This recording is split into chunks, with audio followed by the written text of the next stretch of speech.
दुनिया के वजूद में आने के बाद ज़रूरतों के एतबार से इंसान बनाने की कोशिश करता रहा है, करता है। और भाषाई निज़ाम वगैरह के लोग अपने कौम की सरदारी किया करते थे। बस बदलाव आदतों में ज़्यादा कठिन होगा।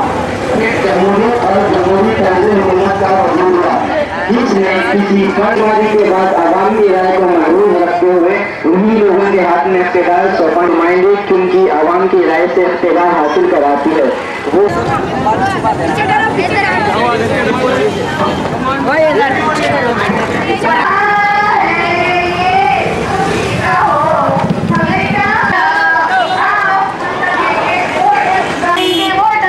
देखेंगे, वोट देने से पीछे हटेंगे नहीं, एक लीडर चुनेंगे हम, सबसे बेस्ट चुनेंगे हम।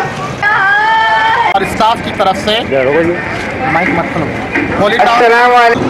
स्टूडेंट्स मैनेजमेंट स्टाफ की तरफ से वोटर्स अवेयरनेस कैंपेन चलाया जा रहा है, ताकि आइंदा 5-6 महीने में जो इलेक्शन है उसमें वोटर्स अपना वोट का इस्तेमाल कर सकें। वोटर्स के पास आईडी कार्ड, राशन कार्ड या आधार कार्ड रहना काफ़ी नहीं है वोट देने के लिए, बल्कि उसका नाम वोटर लिस्ट में शामिल होना ज़रूरी है।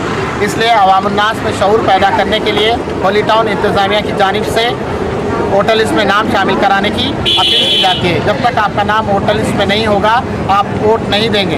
तो इसलिए हम होली टाउन स्कूल के स्टूडेंट्स, स्टाफ और इंतज़ामिया आप तमाम से अपना नाम वोटर लिस्ट में शामिल कराने की अपील करता है। और वोटर लिस्ट में नाम शामिल करने की आखिरी तारीख 23 दिसंबर 2013 है। अगर आपका नाम वोटर लिस्ट में ना हो तो आप अपने राशन कार्ड और लाइट का बिल और आधार कार्ड को लेके ई सेवा या पोलिंग बूथ पर पहुँचिए। बाकी सारी तफसीलात जो है वहाँ पे आपको मालूम हो सकेंगी। शुक्रिया।